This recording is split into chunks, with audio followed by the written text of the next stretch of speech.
आमचं छोटंसं गाव आणि गावामध्ये असलेलं आमचं मोठं पण धाब्याचं घर आणि आमच्या या घराच्या शेजारीच राहत होत्या यमू काकी. आजही त्यांची आठवण आली की मन भरून येतं. आयुष्यभर मुंबईत कष्ट करून त्या आणि त्यांचे कारभारी गावाकडे परत आले होते.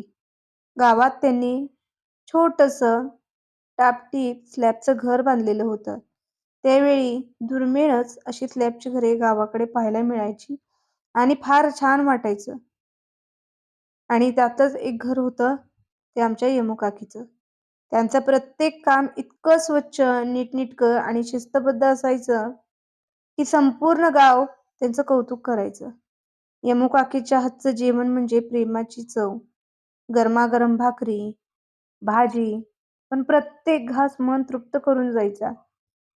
त्या भाकरी इतक्या सुंदर भाजायच्या, की सगळ्या बाजूने व्यवस्थित भाजलेली असून सुद्धा त्या भाकरीवरती कुठे एक डागही दिसायचा नाही.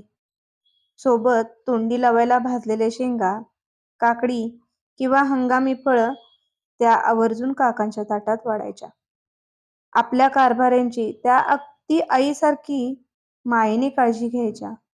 सणासुदीची कामं किंवा रोजचं काम असो, प्रत्येक गोष्ट इतक्या पद्धतशीरपणे करायच्या, की आजच्या मोठ्या मॅनेजमेंटलाही त्यांच्याकडून शिकावंसं वाटेल. आम्ही लहान मुलं दिसलो, की त्या हसत हाक मारायच्या. हातावर 4 भाजलेल्या शेंगा ठेवायच्या आणि म्हणायच्या, "पुन्हा ये." आज त्या शेंगा नाही, यमूकाकीही नाहीत, पण त्यांची आठवण आजही मनात जिवंत आहे. आणि तुम्हाला सुद्धा आमच्या यमूकाकी कशा वाटल्या? कमेंटमध्ये मला नक्की सांगा.